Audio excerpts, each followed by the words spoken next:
Hello दोस्तों, welcome to our YouTube channel Bihar E school, जहां आप सारे तरह के आर्ट्स के सब्जेक्ट्स और 10th के सारे सब्जेक्ट्स और 12th के आर्ट्स के सारे सब्जेक्ट्स जैसे कि economics, geography, political science, history and English के बारे में इंग्लिश की सारी क्लासेस आपके सामने होंगी, जहां हम और हमारी टीम चाहेगी कि आपके सामने सिलसिलेवार तरीके से सारी वीडियोस, सारे एकेडमिक जितने भी चैप्टर्स हैं वो एक के बाद एक करके पूरी किए जाएं। इसके साथ साथ हम लोगों की कोशिश ये भी रहेगी कि आपको इस वीडियो से जितना लाभ प्राप्त हो सके, चाहे वो समझने के तरीके से हो या लिखित तरीके से हो या नोट्स के तरीके से हो, हम लोग ये प्रोवाइड कराने की कोशिश करेंगे। सबसे पहले ये मेरी पहली क्लास है, तो आपको थोड़ा बहुत दिक्कत हो सकता है हमारी पहली क्लास में, लेकिन हमारी पूरी कोशिश रहेगी कि आगे जाके हम इन चीज़ों में सुधार कर सकें। और आप इस चीज़ का रिकमेंडेशन भी आप कर सकते हैं बिल्कुल, कि हमारे एकेडमिक अगर स्टडीज़ में जो भी हम पढ़ाएंगे, अगर उसमें कुछ कमी आपको दिखती है तो आप उसको कमेंट करके कमेंट सेक्शन में आप हमें बता सकते हैं कि आप अगली बार क्या सुधार देखना चाहते हैं। इसलिए हमारी टीम पूरी आपकी आभारी रहेगी और हमारी टीम की पूरी कोशिश रहेगी कि आपके सामने उस चीज़ को बेहतर करके अगली बार पेश करने की कोशिश करें। सबसे पहले मैं अपना इंट्रोडक्शन दे दूं। मैं Rahul Singh from Ara Bhojpur, graduated from Banaras Hindu University and I am now preparing for civil services. जो मैं आप सबको एसएसटी की सारी कोर्सेज, चाहे वो ज्योग्राफी हो, सिविक्स हो या कोई भी सब्जेक्ट्स आर्ट्स से रिलेटेड, वो मैं ही आपके सामने लेकर आऊँगा। और आपको, मुझे उम्मीद है कि आप सबको ये बहुत ही ज़्यादा पसंद आएगी। मेरा पढ़ाने का तरीका भी पसंद आएगा। चलिए दोस्तों, हमारी पहली क्लास शुरू होती है और हमारे पहली क्लास में जो मैंने तय किया है, हमारी संस्था ने तय किया है कि पहली क्लास हमारी सिविक्स की होगी और पॉलिटिकल साइंस की होगी। पॉलिटिकल साइंस जिसमें कि आपकी किताब का नाम होगा 10th में, आप सभी के पास होगा, लोकतांत्रिक राजनीति पार्ट 2, जिसमें हम पहला चैप्टर लोकतंत्र में सत्ता की साझेदारी के बारे में पढ़ेंगे। उससे पहले हम राजनीति शास्त्र के बारे में पढ़ने जा रहे हैं, तो इसकी एक छोटी सी परिभाषा या इसके बारे में इंट्रोडक्शन कहें तो ले लेना ज़रूरी है कि हम अगर राजनीति पढ़ते हैं तो क्यों पढ़ते हैं और राजनीति किसे कहते हैं, और राजनीति विज्ञान, इसे पॉलिटिकल साइंस क्यों कहा जाता है, इसे विज्ञान का दर्जा क्यों दिया गया है। तो सबसे पहले राजनीति को अगर आप तोड़ना चाहोगे तो राज्य प्लस नीति मतलब क्या, कि राज्य की नीति, कि राज्य ने अपने शासन के लिए, अपने लोगों के लिए किस प्रकार की नीति बनाई है, या विदेशों से हमारा संबंध कैसा हो, इसके लिए किस प्रकार की नीति बनाई है। तो राज्य को चलाने के लिए, शासन करने के लिए, शासक वर्ग के लिए, लोगों के लिए और अंतर्राष्ट्रीय स्तर पर अपना वर्चस्व कायम करने के लिए कौन कौन सी नीतियाँ सरकार बना रही है, राज्य बना रही है। राज्य मतलब क्या है? राज्य मतलब जितना भी भारत के भौगोलिक क्षेत्र जो है, एक सीमा है, उसके अंदर में जितनी सारी नीतियाँ बन रही हैं वो है राज्य नीति, वो है राज्य, और उसके अंदर जो भी बनी हैं वो सारी नीतियाँ वो राज्य नीति। और राजनीति विज्ञान को सब्जेक्ट को, विषय को राजनीति विज्ञान क्यों कहा गया है? विज्ञान का अर्थ क्या होता है? विज्ञान का अर्थ यही होता है कि जो भी हम कोई भी अगर कृत्य करते हैं, कोई भी काम करते हैं, विज्ञान में यही माना जाता है कि जब तक आप उसको प्रूफ ना करें, आप प्रैक्टिकली उसको प्रूफ ना करें, अपने निजी जीवन में, अपने दैनिक जीवन में उसको आप देख ना सके, महसूस ना कर सके, तब तक आप ये नहीं कहते हैं कि कोई चीज़ विज्ञान है। इसी प्रकार राजनीति विज्ञान में भी आप देखेंगे, आप जैसे जैसे मैं पढ़ाना स्टार्ट करूंगा, जैसे जैसे आप पढ़ते जाओगे, आप एग्जाम्पल से मैं आपके सामने इस चीज़ को प्रस्तुत करके और बिल्कुल आपके सामने साबित कर दूंगा कि ये राजनीति जो है, राजनीति एक विज्ञान है। ये सिर्फ एक सब्जेक्ट नहीं है, ये एक विज्ञान है जो आप आसपास हमेशा महसूस करेंगे और हर दिन महसूस करते हैं, और हमें हर समय आपके पास व्याप्त है ये विज्ञान के रूप में राजनीति। ये इस प्रकार, और राजनीति विज्ञान के जो पितामह कहे जाते हैं वो हैं अरस्तु। तो अरस्तु जो है राजनीति विज्ञान के पिता, उन्होंने इस चीज़ को साबित भी किया कि राजनीति में हम राज्य की नीति के बारे में पढ़ते हैं और बिल्कुल वैज्ञानिक तरीके से जो हम लोग प्रूव कर सकते हैं। तो आइए दोस्तों, स्वागत है आपका हमारी पहली क्लास में, और पहले चैप्टर राजनीति विज्ञान का, लोकतांत्रिक राजनीति आपके किताब का, जिसमें पहला चैप्टर है आपका लोकतंत्र में सत्ता की साझेदारी। ठीक, लोकतंत्र में सत्ता की साझेदारी को जानने से पहले हम जान लेते हैं इन लोकतंत्र में सत्ता की साझेदारी को तीन भागों में हम लोग तीन उसमें बांट देते हैं। तो लोकतंत्र, तीन चीज़ें आती हैं, लोकतंत्र, सत्ता और साझेदारी। तो पहले भी चैप्टर में आप पढ़ चुके होंगे इसके बारे में, लोकतंत्र के बारे में, सत्ता के बारे में भी आप जानते ही होंगे। और आज हम लोग इन दोनों की साझेदारी के बारे में पढ़ेंगे कि लोकतंत्र में सत्ता की साझेदारी क्या है। लोकतंत्र के बारे में थोड़ा सा इंट्रोडक्शन दो लाइन में। लोक मतलब जनता और तंत्र मतलब शासन, सबको पता है। अब्राहम लिंकन का वो परिभाषा भी सर्वव्याप्त है और हर जगह प्रसिद्ध है ये लोकतंत्र का परिभाषा की लोकतंत्र जो है जनता का, जनता के लिए, जनता के द्वारा शासन है। हाँ, तो इस चीज़ का बहुत ही अच्छे से हम लोग इलेबोरेट कर चुके हैं। हम लोग किताब में इलेबोरेट है 8th क्लास में और 9th क्लास में भी। और सत्ता के बारे में हम लोग जानते हैं कि सत्ता भी बहुत प्रकार की होती है, लेकिन अब धीरे धीरे जो है लोकतंत्र विश्व पे हावी हो रहा है। तो और आज हम लोग पढ़ेंगे लोकतंत्र में सत्ता की साझेदारी के बारे में। तो लोकतंत्र में सत्ता की साझेदारी का क्या मतलब?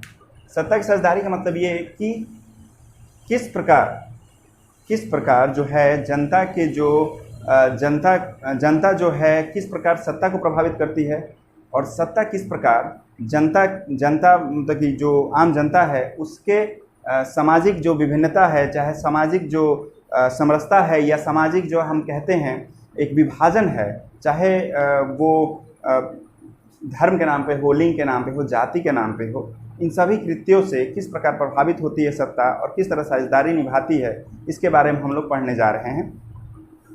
सबसे पहला जो हम लोग आज 3 पॉइंट पे हम लोग बात करेंगे। पहला जो पॉइंट है वो है सामाजिक विभिन्नता और लोकतांत्रिक राजनीति किस प्रकार एक दूसरे को किस प्रकार प्रभावित करती है। ठीक, सामाजिक विभिन्नता और लोकतांत्रिक राजनीति किस प्रकार एक दूसरे को प्रभावित करती है। ठीक, तो सामाजिक विभिन्नता क्या है इसमें जानेंगे हम लोग, और लोकतांत्रिक राजनीति दोनों किस प्रकार एक दूसरे को प्रभावित करती हैं इसके बारे में जानेंगे। उसमें हम लोग जानेंगे लोकतंत्र में द्वंद्ववाद, कि लोकतंत्र तो कहते हैं कि सबका समान भागीदारी है, सबकी समान भागीदारी है, लेकिन इसमें द्वंद्व क्या है, इसमें जो दुविधा आती है ये क्या है। कहाँ हम लोग देखते हैं कि लोकतंत्र में लोग बोलते हैं कि सभी जनता समान है और भारतीय संविधान ये हम लोगों को अधिकार देता है कि हम कहीं भी जाके विचरण कर सकते हैं, कहीं भी जाके संघ बना सकते हैं, कहीं भी बोल सकते हैं, कहीं भी अपनी अभिव्यक्ति को, अपने विचार को प्रकट कर सकते हैं। लेकिन कहाँ द्वंद्व कहाँ है इसके बारे में जानेंगे लोकतंत्र में द्वंद्ववाद की में। उसके बाद हम लोग जानेंगे सामाजिक विभिन्नता और सामाजिक विभाजन में अंतर। सामाजिक विभिन्नता तो है क्योंकि भारत का जो इतिहास ही है और भारतीय समाज जो है विभिन्नताओं से भरा पड़ा है। बहुत सारे धर्म हैं यहाँ पे, बहुत सारी जातियाँ हैं, और लिंग के नाम पे भी हमेशा भी भेद रहा है। स्त्री को हमेशा से दबा के रखा गया है और पुरुष प्रधान देश रहा है हमारा, ये तो जग जाहिर है। तो इसके बारे में हम लोग पढ़ेंगे कि इसमें अंतर क्या है। उसके बाद दूसरी जो चीज़ पढ़ेंगे हम लोग कि 3 सामाजिक असमानताएं, मतलब जाति, धर्म और लिंग का राजनीति पर प्रभाव क्या है। किस प्रकार इसमें हम लोग पढ़ेंगे किस प्रकार कास्ट बेसिस पे राजनीति की जाती है, किस प्रकार धर्म के नाम पर राजनीति को प्रभावित किया जाता है, और किस प्रकार लिंग के नाम पर राजनीति को प्रभावित किया जाता है। तो इसके बारे में पढ़ेंगे। उसके अलावा हम लोग पढ़ेंगे सामाजिक विभाजन के 3 निर्धारक तत्व। सामाजिक विभाजन के 3 निर्धारक तत्व मतलब क्या? सामाजिक विभाजन के 3 निर्धारक तत्व मतलब कि कौन कौन से ऐसे तत्व, कौन कौन से एलिमेंट्स हैं समाज में मौजूद जिसके आधार पर समाज को विभाजित किया जाता है। ठीक है, तो उसमें भी 3 पढ़ेंगे हम लोग। स्व अस्तित्व या स्थानीय चेतना को ऊपर रखना, दूसरा राजनीतिक दलों द्वारा समुदाय या क्षेत्र विशेष के मांग को रखने का तरीका, और तीसरा सरकार कैसी प्रतिक्रिया करती है। ठीक, तो इसके बारे में हम लोग जानने की कोशिश करेंगे।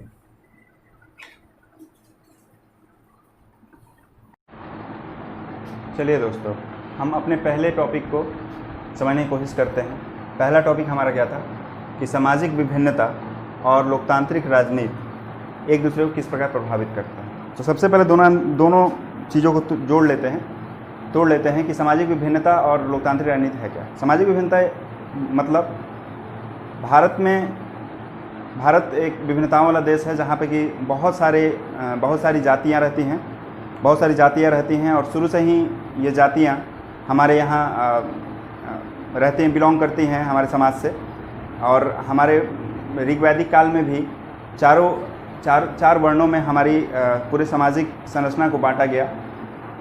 क्षत्रिय, ब्राह्मण, क्षत्रिय, वैश्य और शूद्र। तो इस प्रकार सामाजिक विभिन्नता हमारे यहाँ बहुत है। धर्म के मामले में भी बहुत सारे धर्म हैं, हिंदू, मुस्लिम, बौद्ध, जैन, बहुत सारे सिख, बहुत सारे धर्म हैं। और इसके अलावा लिंग के आधार पर भी हम लोग विभिन्नताएं देखते हैं और सामाजिक विभिन्नताएं देखते हैं। लोकतांत्रिक राजनीति क्या होता है? जब विश्व लोकतांत्रिक पटल पर आगे बढ़ रहा था और हमारा देश जब 1947 में आज़ाद हुआ, उस समय से पहले भी बहुत सारे जो क्रमिक विकास हुआ हम लोग 9th में पढ़ चुके हैं। 1688 की गौरवपूर्ण क्रांति जहाँ से इंग्लैंड को लोकतंत्र मिला। उसके अलावा उसके आगे 1776 का अमेरिकी क्रांति देखते हैं जहाँ पे लोकतंत्र का विकास होता है। फिर इधर 1947 में भारत और चाइना का भारत का लोकतंत्रवादी देश होना। और उसके अलावा हालिया अगर आपके किताब में आप देखोगे तो एग्जाम्पल 9th में दिया हुआ है कि चिली और पोलैंड का, जहाँ पे 1988 और 90 में उनको लोकतंत्र हासिल होता है। और धीरे धीरे ऐसे करके क्रमवार लोकतंत्र का विकास होता है क्रमबद्ध तरीके से। बात उसकी नहीं है, बात है कि लोकतंत्र तो आ गया, लेकिन लोकतंत्र में लोकतांत्रिक राजनीति और इसमें सामाजिक विभिन्नता का क्या रोल, क्या भूमिका? ये भूमिका इसलिए अहम हो जाता है।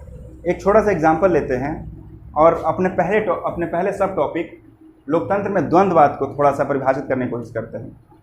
लोकतंत्र, जैसा कि मैंने बताया कि लोकतंत्र में सभी को अधिकार होता है, सभी को समानता से जीने का अधिकार होता है, समान रूप से आबाद विचरण करने का अधिकार होता है, संघ बनाने का अधिकार होता है, संपत्ति का अधिकार आप कहीं भी जाकर खरीद सकते हो। ये वैसे मूल अधिकार नहीं है, लेकिन ये संवैधानिक अधिकार है।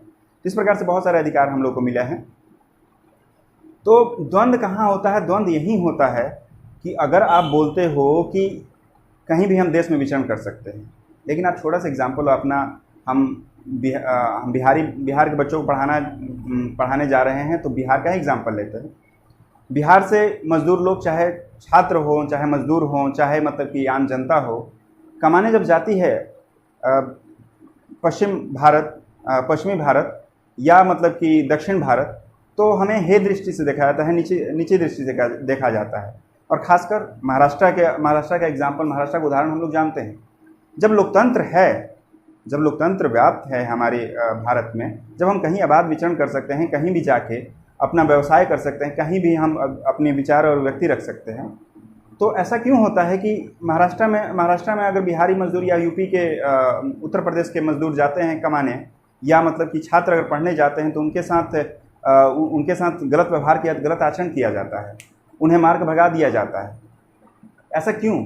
ऐसा इसलिए, इस चीज़ को हमें बुरा नहीं मानना है, बस इसलिए इस चैप्टर के माध्यम से मैं ये बताना चाहता हूँ कि लोकतंत्र में द्वंद्ववाद के लिए भी जगह है। इसलिए क्योंकि वो भी कहीं ना कहीं अपनी जनता को, जो महाराष्ट्र सरकार है, जो वहाँ की राज्य सरकार है, अपनी जनता के लिए एक नीति बना रही है, अपनी जनता को सर्वोपरि रख रही है। और इस राजनीति को आप सकारात्मक राजनीति नहीं कहेंगे, लेकिन फिर भी इस राजनीति को आप तुष्टीकरण की राजनीति कह सकते हैं। तुष्टीकरण की राजनीति का संज्ञा दिया जाता है इस राजनीति को, जहाँ पे कि आप अपने लोगों को सर्वोपरि रख के दूसरे लोगों को आप वहाँ से निकाल देते हो, तिरस्कार करते हो, ताकि आपकी जनता को लगे कि आप अपनी जनता के लिए सब कुछ हैं और आपके लिए वही मायने रखते हैं ताकि आपको वोट मिल सके, क्योंकि बाहरी आदमी तो आपको वोट देगा नहीं।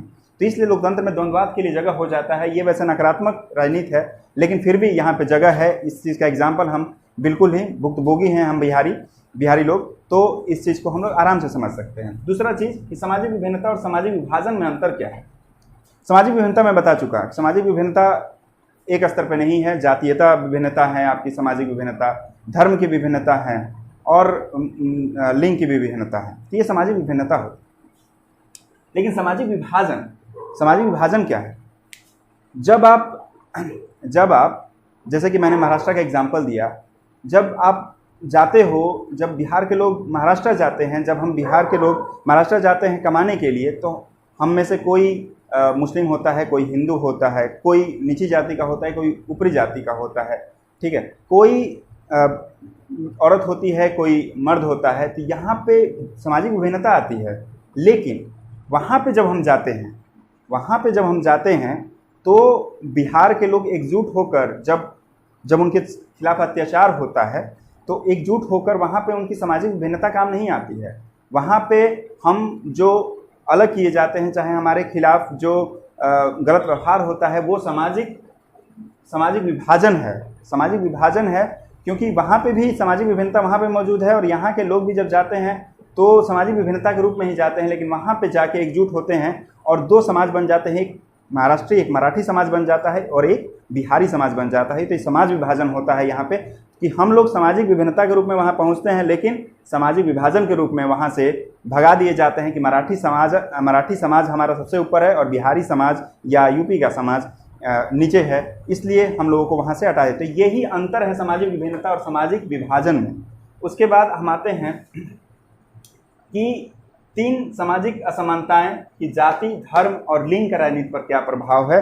ये बहुत ही आसान सा विषय है, आसान सी चीज़ है, जो कि हम प्रैक्टिकली हम लोग देखते हैं जब भी चुनाव आता है। बिहार विधानसभा चुनाव आने वाला है, ये देखने को मिलेगा ही मिलेगा कि, और हमेशा बोला जाता है बिहार की राजनीति में कि जाति हावी रहती है।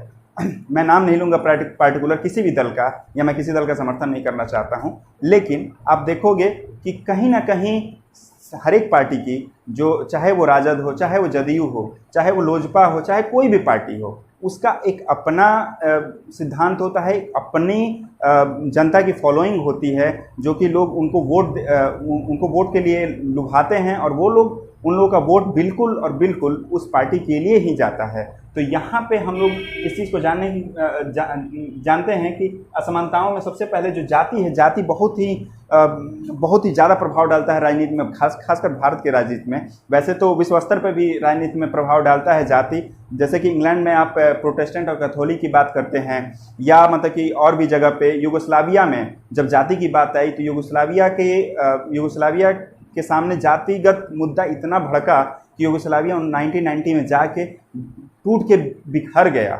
लेकिन भारतीय राजनीति के साथ ये अच्छी बात है कि जातिगत राजनीति तो होती है, लेकिन इससे भलाई होता है, जातियों की भी भलाई होती है, और इससे भारतीय लोकतंत्र भी जीवित रहता है और सभी को अपना मांग रखने का अधिकार मिलता है। तो इस प्रकार प्रभावित होती है जो राजनीति जो होती है, जाति से प्रभावित होती है। उसके बाद धर्म की बात करते हैं।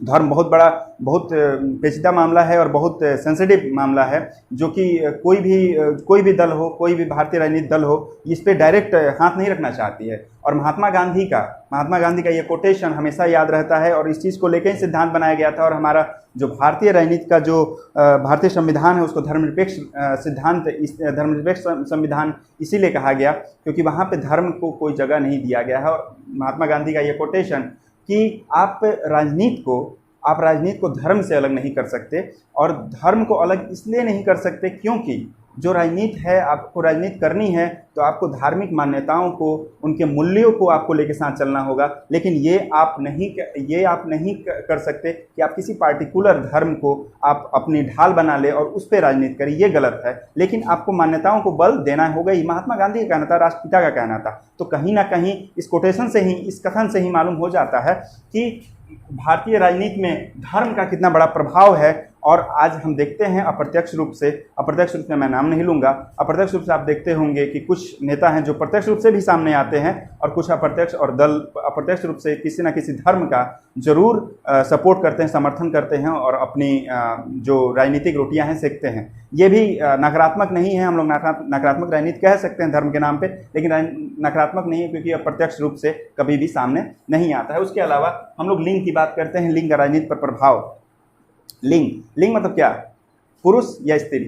पुरुष का हमेशा से हमारे भारतीय समाज में हमेशा पुरुष प्रधान देश रहा है, पुरुष प्रधान समाज रहा है और वहाँ पे महिलाओं को हमेशा से नगण्य रखा गया है, नेग्लेक्ट किया गया है, नकारा गया है, क्योंकि उन्हें सिर्फ और सिर्फ इतना ही अधिकार दिया गया है कि आप घरेलू काम कीजिए।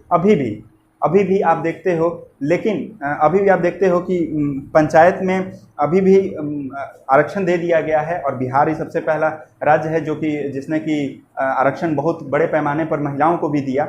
लेकिन आज भी राजनीति में लिंग के नाम पर राजनीति इस तरह होती है कि जैसे आप आसपास देखते होंगे, पंचायत लेवल पे या विधानसभा लेवल पे भी देख सकते हैं, स्तर पे भी देख सकते हैं कि पुरुष जो होता है वो आगे अपनी वाइफ को अपने आगे रख देता है कि आप प्रत्याशी हो, आप लड़िए। लेकिन उसके बाद क्या होता है? उसके बाद होता है कि वो जीत के आ जाती है, उसके बाद उसको राजनीति में सक्रिय रूप से भाग लेने का मौका नहीं दिया जाता है। ये बहुत बड़ी विडंबना है हमारे भारतीय समाज के लिए और पूरे विश्व के लिए। अभी उस स्तर पर महिलाएं नहीं पहुंची है जहां पे कि उनको राजनीति में सक्रिय भाग लेने का मौका मिले। लेकिन प्रभाव जरूर है राजनीति में, क्योंकि बड़े स्तर पर आप देख सकते हो ममता बनर्जी जो कि बंगाल की मुख्यमंत्री हैं और बहुत दिनों तक हमारी मायावती जो कि उत्तर प्रदेश की मुख्यमंत्री रही, अभी भी हमारी जो ये इकोनॉमिक डिपार्टमेंट की जो मिनिस्ट्री हैं वो संभाले हुई हैं, निर्मला सीतारमण जी प्रभावी हैं। तो इस तरह से भारतीय राजनीति में भी धीरे धीरे लिंग का प्रभाव और प्रत्यक्ष रूप से देखने को मिला है। वैसे तो प्रभाव है ही, लेकिन प्रत्यक्ष रूप से अब देखने को मिल रहा है। उसके अलावा हम आ जाते हैं सामाजिक विभाजन के 3 निर्धारक तत्वों के बारे में कि कौन कौन से एलिमेंट्स हैं, कौन कौन से ऐसे एलिमेंट्स हैं जो कि सामाजिक जो भारतीय समाज में व्याप्त हैं, जो कि सामाजिक विभाजन को एक आधार देते हैं। तो सबसे पहले स्व अस्तित्व या स्थानीय चेतना को ऊपर रखना, यही मैंने जो सबसे शुरू में बात की थी। सबसे शुरू में मैंने बात की थी कि यहाँ पे इतनी विभिन्नताएं हैं भारत में कि लोग अपने आप को सबसे पहले मराठी कहलाना पसंद करते हैं, अपने आप को दक्षिण भारतीय कहलाना पसंद करते हैं, अपने आप को उत्तर भारतीय कहलाना पसंद करते हैं, अपने आप को बोले तो उत्तर पूर्वी भारतीय कहलाना पसंद करते हैं।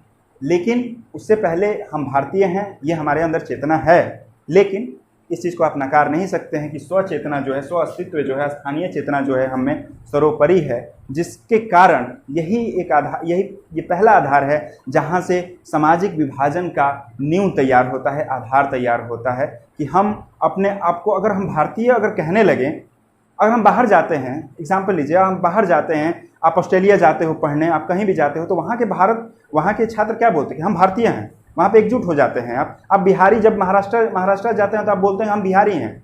लेकिन आप ये क्यों नहीं कह सकते हैं कि आप भारतीय हैं, आप बिहारी क्यों कहते हैं? अब अगर ये चलन चल जाए कि अगर हम अपने आप को भारतीय मानने लगे तो अच्छी बात है। सबसे अच्छी बात क्या हो सकती है कि इससे राष्ट्रीय चेतना जो बढ़ेगी और राष्ट्रीयता जो हमारे अंदर, नेशनलिटी की जो भावना है हमारे ऊपर सर्वोपरि होगी, स्व चेतना नहीं होगी।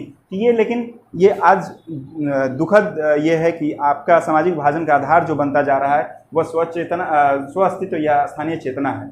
उसके बाद राजनीतिक दलों द्वारा समुदाय या क्षेत्र विशेष के मांग को रखने का तरीका, इसका क्या अर्थ है? इसका अर्थ ये है कि जो राजनीतिक दल हैं, मैंने पहले ही बोला कि जाति के आधार पे आप धर्म के आधार पे, आप लिंग के आधार पे आप वोट मांग लेते हो, ये सही है, आप एक जाति का आप नेतृत्व कर रहे हो।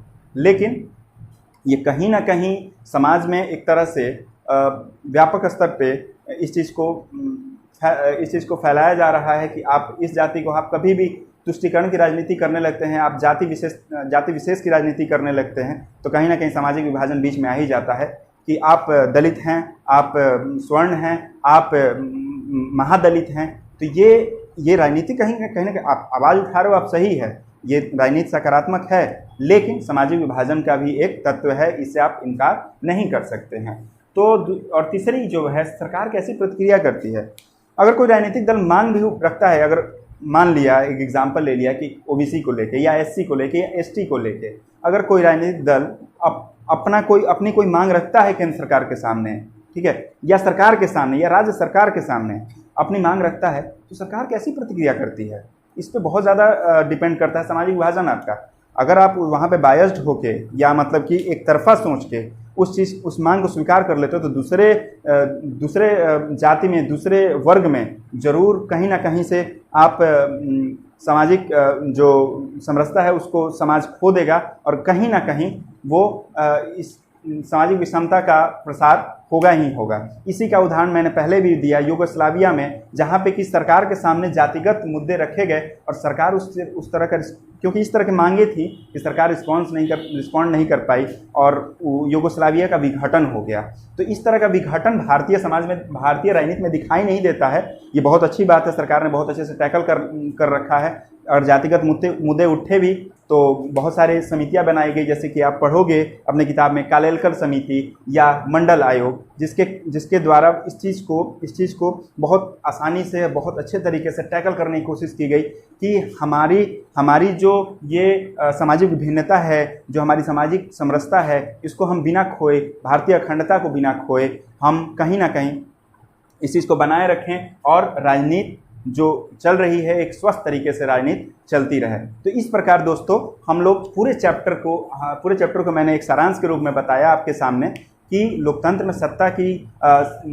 में सत्ता की साझेदारी क्या होती है, और सत्ता किन किन चीज़ों से प्रभावित होता है, और कौन कौन से वो तत्व हैं जिनसे हम सामाजिक विभाजन की ओर बढ़ते हैं, और कौन कौन सी चीज़ हैं जिनको हमें आपस में रखना चाहिए। मेरा मानना यही है कि आप लोग अपने आप को भारतीय कहलाना ज़्यादा पसंद करेंगे। मेरा मानना है, आप लोगों के भी दिल में रहता होगा कि हम लोग भारतीय अपने आप को कहें, कहीं भी जाएं, पूरे ऑल ओवर द वर्ल्ड जाएं, पूरे देश में जाएं, कहीं भी किसी कोने में जाएं, भारतीय कहलाना हम लोग ज़्यादा पसंद करते हैं, ना कि बिहारी, ना कि यूपी वाले, ना कि महाराष्ट्र मराठी, और ना कि दक्षिण भारतीय। अतः इसी बातों के साथ हम अपना चैप्टर का सारांश हम ख़त्म करते हैं।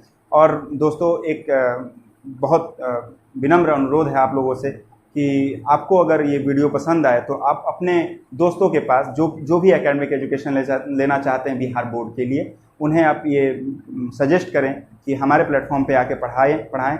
जितने बच्चे होंगे हमारा हौसला उतना ही बढ़ता जाएगा, और हम अच्छे से इलाबोरेट करके इस वीडियोज़ के माध्यम से आपके सामने सारी चीज़ें रख सकेंगे। और आपसे एक और निवेदन है कि प्लीज़ आप जो भी दिक्कत हो, जो भी प्रॉब्लम हो, जो भी वीडियो में प्रॉब्लम आ रही हो, उसको कमेंट सेक्शन में ज़रूर इसको बताने की कृपा करेंगे। धन्यवाद।